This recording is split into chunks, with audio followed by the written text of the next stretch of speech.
answered one of the other pieces of this puzzle, I noticed that every time I come out here, man, these postal guys show up, you know, and they start picking up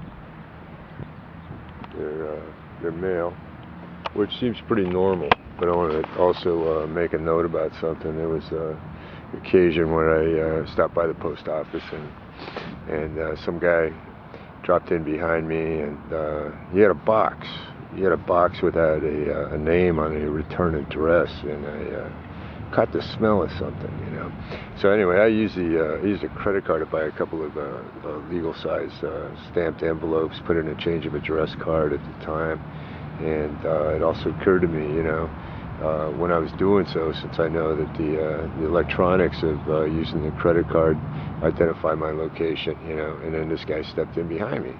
So why does he have a box that he was sending to Altadena, California, Los Angeles County, and just seemed to hurry in behind me, you know, to seem a little bit abnormal.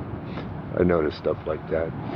So he sends this package off, you know, without a name and on the return address, and it occurred to me how easy it would be to connect me to anybody that's around me, you know. I mean, that's the name of the game, is from a prosecutorial standpoint, you know. These guys are professionals, they know that.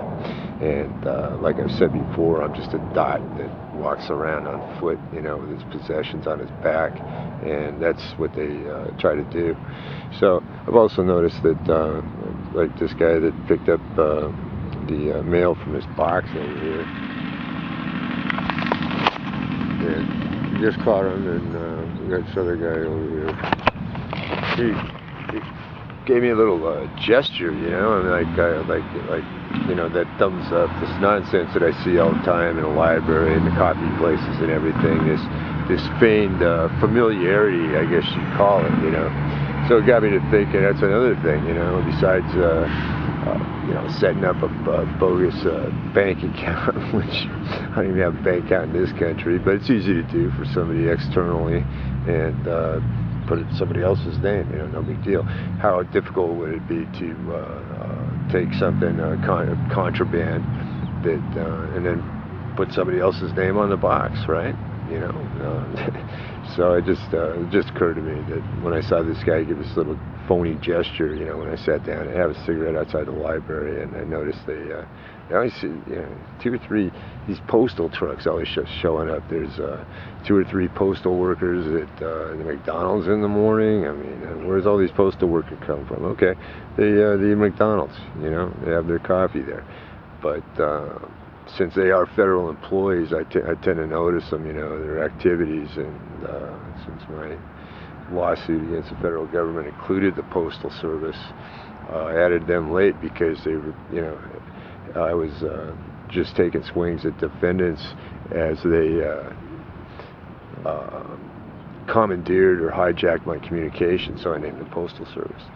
So there again, you know, if you want to incriminate somebody, hey, take some mail, put their name on it, drop it in the box, you know, and there you have it. You know, it'd be real easy to do.